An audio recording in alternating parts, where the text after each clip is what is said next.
Rhaenyra devient la cruelle, Daemon est en train de perdre totalement le contrôle et les Verts d'Aegon et Aemond sont en train de devenir une équipe totalement lunaire. On est dans la vidéo fin expliquée de l'épisode 8 de la saison 3 d'House of the Dragon, le dernier épisode de la saison. Et autant dire qu'il y a beaucoup de choses à dire, parce que clairement, ça annonce pas mal de choses pour la dernière saison d'House of the Dragon, vu que la saison 4 sera la dernière de la série. Je vais expliquer un petit peu tout ce que signifie ce qu'il s'est passé dans cet épisode. Et j'espère donc que ça va te faire plaisir, car je suis Ludo du Ludoverse. Et j'espère également que tu es bien accroché et que tu es abonné à la chaîne, car on est en route pour les 50 000 abonnés et chacun de tes abonnements vont aider la chaîne à grossir de plus en plus. Il y a plein d'autres projets qui arrivent, plein d'autres séries, films qu'on va traiter sur la chaîne. Donc vraiment là, on est en train de toucher les étoiles. Donc suis cette aventure parce que tu paries sur le bon cheval. Maintenant que tout ça est dit, on est parti pour l'univers d'House of the Dragon. Let's go! House of the Dragon, saison 3, épisode 8 est... House of the Dragon, saison 3, épisode 8 est donc un épisode sympa, mais sans plus malheureusement. Et là, tu dois te dire, qu'est-ce que tu racontes Ludo? Il y avait une bataille légendaire, il y a eu des dragons, de la trahison, etc. Oui, il y a eu tout ça, mais malheureusement, j'ai l'impression qu'en fait, c'est... Ce qu'on nous présente là, c'est un peu des choses qu'on nous place là pour dire, voilà, vous nous avez demandé des batailles, on vous met des batailles, et... Au final, j'ai envie de dire que tous les épisodes précédents n'ont pas aidé à ce que cet épisode-là soit magistral. Si les épisodes qui ont suivi la prise de Port-Réal par Rhaenyra et Daemon, ainsi que le moment de son couronnement, la présentation d'Ormund et de Daeron, eh bien, si les épisodes qui avaient suivi tout ça, ils avaient été giga quali à chaque fois et qu'on se serait pas forcément fait chier, eh bien, j'ai envie de dire que peut-être que l'épisode qu'on a là, on aurait été en mode « Oh, le payoff ultime, tout ce qu'ils ont mis en place, ça fait plaisir ». Sauf que là, non, je suis désolé, non. J'ai l'impression littéralement qu'on était face plutôt à un épisode, bah oui, pas fourre-tout, il y avait quand même des scènes de combat assez cool, les loups de l'hiver ont bien brillé, Daemon également, on a eu la descente aux enfers donc de Rhaenyra, la cruelle, qui devient littéralement ce personnage-là, mais je trouve, bah en fait, qu'on arrive à un point où on s'en fiche un peu de ce qui se passe, chacune des morts des personnages n'ont pas d'impact, je m'en suis pas mal fichu de tout ce qui s'est passé finalement, même si bon, voilà, ça se laisse regarder, mais c'est pas ce qu'on attend d'une série du Game of Thrones Universe. Certes, la saison 3 est au-dessus finalement de la saison 2, mais au final, bien au-dessous de la saison 1, donc voilà, on est sur saison 1, saison 3, saison 2, pour mon classement personnellement, et maintenant, bah, je pense qu'il est quand même temps d'analyser un petit peu tout ce qui touche Rhaenyra, même si je pense que ça nécessite aussi de revoir l'intégralité d'House of the Dragon, peut-être même Game of Thrones, pour avoir un comparatif global de ces univers-là. Et ça, tu peux le faire sur HBO Max via Prime Video. Parce que oui, sur Prime Video, tu as le droit à 30 jours gratuits pour te balader dans tout le catalogue. Ils ont pas mal de séries, Anneaux de pouvoir, Les Seigneurs des Anneaux et j'en passe. Mais c'est surtout que c'est Prime Video, la plateforme sur laquelle tu peux connecter toutes tes autres plateformes de streaming, comme Apple TV+, Paramount+, et surtout, comme je t'en parlais, HBO Max, sur lequel tu peux retrouver toutes les séries du Game of Thrones Universe, donc Game of Thrones évidemment, A Night of the Seven Kingdoms, et aussi donc House of the Dragon. Donc vas-y, passe par là, fais-toi kiffer, et comme je te le dis à chaque fois, si tu ne me crois pas ou tu ne me fais pas confiance, fais confiance au moins à Daemon Targaryen, ou du moins son interprète, Matt Smith. Don't miss the new season of House of the Dragon on HBO Max, available through Prime Video. Maintenant, on est parti pour Rhaenyra. Rhaenyra, la cruelle. Oui, Rhaenyra est désormais devenue totalement Rhaenyra la cruelle avec cet épisode.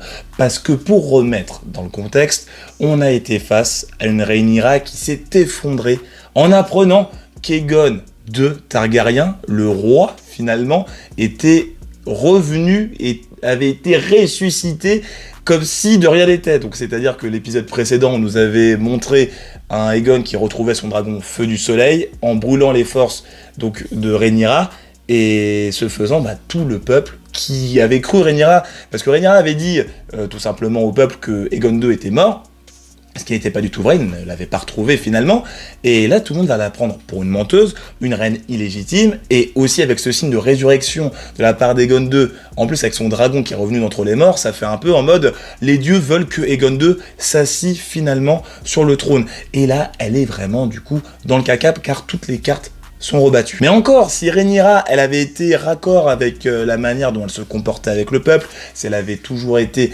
sympathique, à l'écoute, comme ce qu'on attendait d'elle, bah peut-être que le peuple aurait été moins enclin à se dire « Aegon II, on veut qu'il soit sur le trône ». Sauf que, le problème étant, déjà d'une, c'est qu'elle a prouvé à tout le monde que c'était une menteuse, quelqu'un qui cachait la vérité, et en plus elle a pris des décisions tout au long de la série qui ont montré que lors de son règne, elle était impitoyable. Elle n'écoute pas les gens, elle n'écoute pas leurs doléances, elle a même viré du coup Mysaria qui était la voix du peuple finalement, qu'elle n'a pas du tout écouté, et qu'elle a même du coup congédié sans même lui parler. Enfin c'est assez fou de traiter comme ça des personnes qui t'ont aidé, qui ont cru en toi tout au long de la série. Elle a également forcé sa sœur Helaena à manger comme si c'était un véritable animal, un objet, et elle a eu aucun remords en faisant ça.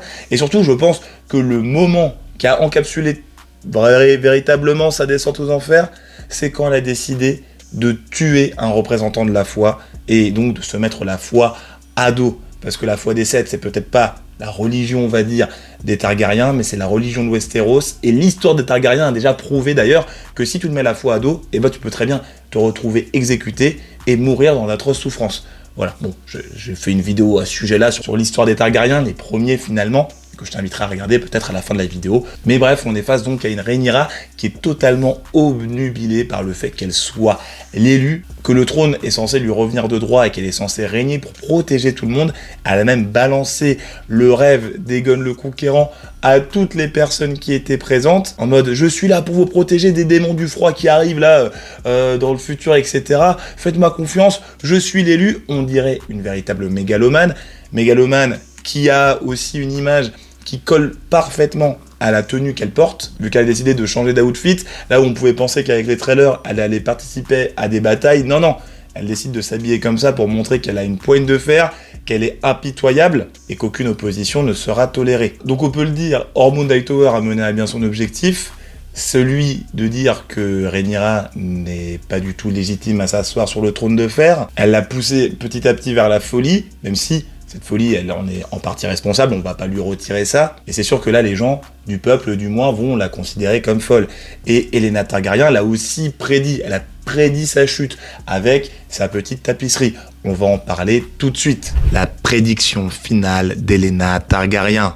Dans ce dernier épisode d'House of the Dragon, la reine Helaena a donc mis fin à ses jours. Et ça nous a donné pas mal d'informations, et ça contredit aussi pas mal de choses qu'elle nous avait montrées au cours des épisodes précédents. Donc on va décortiquer tout ça et tout expliquer, histoire que ce soit bien clair. Et donc avant de revenir sur la tapisserie, il faut revenir sur ces fameux rêves, où ces rêves-là, ils nous ont montré finalement 3 destins possibles pour Helaena Targaryen, et non pas une succession d'événements qui devaient arriver et qui aurait pu permettre à Helaena potentiellement d'être heureuse, même si c'était pas du tout le cas au vu des rêves.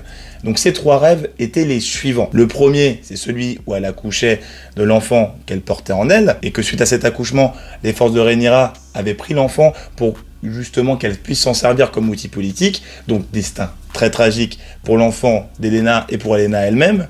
L'autre rêve, c'est qu'elle s'occupait des poules comme elle le voulait, ainsi que de ses enfants en mode tranquille, loin de Port-Réal, petite vie libérée, sans être une prisonnière, sauf que ça se terminait aussi par l'arrivée de l'hiver, l'arrivée du froid, l'arrivée des marcheurs blancs, donc autant dire que ça se finissait très mal également pour elle. Et le troisième rêve, celui qui arrivait juste avant celui-là d'ailleurs, c'était celui où on voyait le dragon, Dreamfire ou Songe-Feu si tu préfères en français, monté par Helaena, et qui allait se faire attaquer par le peuple, on aurait dit, au sein de Fosse Dragon, là où les dragons sont tous réunis. Et là aussi, ça se finissait très mal pour le peuple, et peut-être même pour elle, vu que Songe-Feu était prête à brûler tous ceux qui arrivaient. Donc oui, 3 destins qui se finissaient très mal, et en voyant ça, moi je m'étais dit même qu'ils avaient réinventé l'histoire du livre, et qu'ils n'allaient pas faire que Helaena allait sauter par le balcon. Sauf que c'est ce qu'elle a fait, enfin pas le balcon, mais la fenêtre. T'as compris, pour finalement s'empaler directement à même le sol. Chose qu'on avait vue sur la tapisserie, la fameuse tapisserie qu'on voit à la fin de l'épisode, où on voit qu'elle avait dessiné sa chute, qu'elle allait sauter, etc. Donc, elle avait prédit ça. Bon, pas très compliqué de le prédire. Si toi-même tu sais que tu vas te mettre fin à tes jours. Mais en plus de ça, elle a dépeint la chute de Rhaenyra. Nous présentons une Rhaenyra totalement ensanglantée, découpée de partout sur le trône de fer, avec derrière elle des mains et des bras de dragon qui étaient en train de brûler. Et vu qu'on sait que quand même les prédictions d'Helaena se réalisent quasiment à chaque fois, ou du moins à chaque fois elle donne des petits indices et ça se déroule finalement, eh bien on peut se dire que ça va arriver aussi, sans te spoiler la suite des livres, vu que j'ai lu finalement Feu et Sang, je ne vais pas te spoiler, pas d'inquiétude. Et cette dépiction elle est aussi très intéressante parce qu'elle fait passer Rhaenyra, eh bien la Cruelle, c'est comme ça que je vais l'appeler, pour Maegor le Cruel. Parce que Maegor le Cruel, qui était un roi Targaryen, le second fils d'Aegon le Conquérant, eh bien c'était quelqu'un qui était effectivement horrible avec le peuple, avec les gens, etc. et qui est mort sur son trône ouvert de partout. Et donc on retrouve une mort très similaire entre Maegor et Rhaenyra, qui est devenu finalement un petit peu comme Maegor d'une certaine manière, même si Maegor est bien plus terrible, on ne va pas l'enlever. Et c'est là, donc attention spoilers concernant la suite du livre, j'en parle 5 secondes, tu peux passer vraiment 30 secondes, ce sera terminé, parce que Rhaenyra, elle est censée mourir d'une autre manière, ça avait été dit dans Game of Thrones notamment par Joffrey Baratheon, si je ne dis pas n'importe quoi, elle était censée mourir, enfin elle est censée mourir par le feu dragon, de feu du soleil, le dragon d'Aegon II. Donc voilà, on va voir comment ça va se goupiller dans la saison 4, je vais en parler un peu plus tard dans la vidéo, donc il est temps de s'intéresser à la bataille de Tumbleton. La trahison de Tumbleton. Et donc évidemment, on ne peut pas parler de cet épisode sans parler de la bataille de Tumbleton, de la trahison de Tumbleton même, car ici nous ont présenté quand même une bataille de folie avec des scènes très marquantes, opposant d'un côté Daemon Targaryen avec les forces des Noirs, avec ses loups de l'hiver, les Tully et j'en passe, face aux forces d'Ormund Hightower, d'Aeron Gwyn Hightower et aussi la présence du traître Ulfe le Blanc.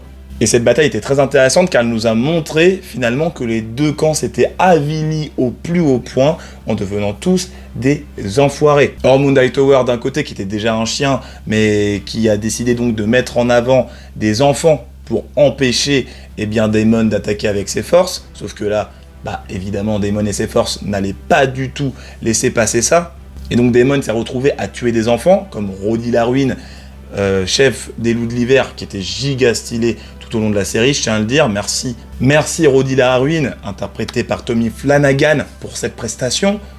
Et on a aussi le dernier qui s'est avili totalement, donc Ulfe le Blanc, en trahissant non pas que Daemon Targaryen et les Noirs, mais aussi les Verts de Ormund Hightower, parce qu'au final il a décidé de cramer Ormund et Roddy Larwyn. Donc oui, le gars il en a marre de se faire maltraiter, et il a totalement raison, parce que ce qui l'avait fait changer de camp au début, c'était effectivement le fait que Daemon n'arrêtait pas de le taper en le traitant d'imbécile, etc.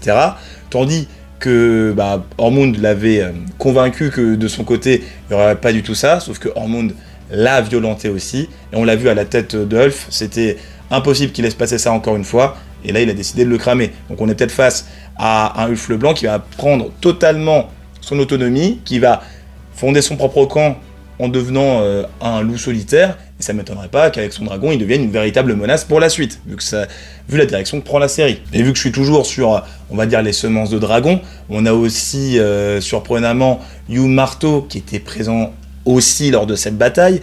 Il est venu, alors qu'il devait protéger Port-Réal, parce qu'il y avait sa petite femme qui était là-bas, Kate, si je ne dis pas n'importe quoi, ou Kat, je sais plus comment il le prononce, et il a voulu sauver sa femme de la mort, sauf qu'il arrivait trop tard, sa femme est bel et bien décédé, c'est pour ça qu'il crie à la fin de la série, et qu'il est en mode, voilà, je suis totalement détruit. Donc il est tout à fait possible que Hugh Marteau décide de se retourner contre Rhaenyra, et même contre les Verts, et qu'il rejoigne Ulfe le Blanc pour former une sorte d'alliance. Étant donné que, voilà, lui ce qu'il voulait c'était avoir une maison, protéger sa famille, sauf qu'en 2 saisons, il a perdu son enfant et sa femme. Donc ce serait pas du tout étonnant que le mec vrille totalement. Juste pour revenir rapidement sur Ormund Hightower, sa mort était bien méritée, il est mort comme un chien, comme le chien qu'il était, même si je suis assez déçu, je voulais qu'il meure un peu plus tard, vu comment il l'avait introduit, ils avaient créé une grosse importance pour ce personnage-là, ça aurait été très cool de le voir dans la saison 4, mais bon, il n'a pas tenu longtemps. Pour Daemon Targaryen, la question se pose, est-ce qu'il est vivant ou mort? Vu que Gwyn Hightower s'est réveillé loin de son neveu, mais Daemon, on ne va pas se mentir, il va survivre, on voit pas de corps, c'est qu'il est potentiellement encore en vie, et bon, on l'a pas vu se battre avec Tessarion son dragon bleu là. Donc va falloir quand même balancer une petite scène comme celle-ci, et vu ce qui se passe dans les livres, normalement il est censé avoir une petite importance. À voir, parce que vu comment la série est remaniée, et il décide de tuer des gens partout, bon, c'est possible aussi qu'il soit mort, mais j'y crois pas du tout. Tu me diras ce que t'en penses toi dans les commentaires, si tu penses qu'il est vivant ou décédé. En tout cas oui, le côté d'Aeron Targaryen et Ormond a littéralement chuté, et on l'a vu, Daemon est encore sous le choc après une telle bataille et de tels affrontements. Maintenant, le tout c'est de se demander s'il n'y a pas d'autres ennemis qui vont réussir à lutter contre les forces de Rhaenyra et potentiellement réussir à reprendre Port-Réal, parce que là, il y a un éveil du côté des frères de Rhaenyra, Aemond et notre petit Aegon II Targaryen. Aegon, Aemond, Alice Rivers et Alicent Hightower. Oui, cet épisode était aussi très surprenant, car il nous a permis d'avoir les retrouvailles entre Aemond Targaryen et Aegon II Targaryen, chose qui n'avait pas du tout été présentée dans les livres, d'où la folie de ce moment, qui est là pour le coup un véritable payoff, parce qu'on a vu les deux personnages évoluer tout au long de la saison 3 du coup. On voyait un Aegon beaucoup plus proche du peuple, beaucoup plus mature, qui a réussi à prendre quand même du recul sur sa situation, le fait qu'il n'était pas un gars bien, il a été confronté notamment par Larry Strong, qui lui a dit ses 4 vérités, et là c'est bon. On a donc un Aegon 2 qui, selon moi, a bien évolué et qui est tout à fait prêt, je vais le dire, oui, à régner comme il se doit, malgré toutes les erreurs qu'il a commises avant. On le rappelle, il a abusé sexuellement de personnes, il a des bâtards normalement un petit peu partout, mais ce gars-là, il est prêt à faire des choses de folie. Et j'ai envie de dire qu'il va peut-être potentiellement mieux traiter le peuple que d'autres actuellement. Et du côté donc d'Aemond Targaryen, on était face à un Aemond qui, quant à lui, a aussi énormément évolué. Il a eu sa rédemption au château d'Harrenhal, comme Daemon avait eu sa rédemption la saison précédente. Et ce faisant, il a ouvert les yeux concernant sa situation de parricide, le fait qu'il ait tenté de tuer son frère délibérément, car il était jaloux de sa position, il le considérait comme non digne, et aussi il a tué plein de gens. Il a tué, comment s'appelle-t-elle, Rhaenys Targaryen, la reine sans couronne, ou la reine qui ne fut jamais plutôt, et aussi son neveu, c'est Lucerys, voilà, Lucerys Velaryon, qu'il avait tué à la fin de la saison 1. Donc le gars est vraiment conscient de sa position à date, et il veut se faire totalement pardonner auprès de son frère. Et c'est cool, parce que là on voit un Aegon qui a une position dominante sur Aemond, et on retrouve enfin cette alchimie, ou du moins cette différence de prestance entre un grand frère et son petit frère. Et c'est fou, vraiment, de voir un Aemond comme ça, et je trouvais que c'était très efficace. Là, ils sont en train de recréer une alliance qui aura pour but qu'Aegon puisse pardonner à Aemond, et on espère qu'Aemond va réussir à faire ça. Là, pour le coup, oui, je suis en train de totalement changer de camp, je le redis. J'ai envie qu'Aemond y prenne conscience. On n'oublie pas que Daemon en face, c'était un chien aussi par moment, mais là, Aemond, j'ai envie qu'il devienne une nouvelle personne, pareil pour Aegon, et qu'il puisse être des gens bien.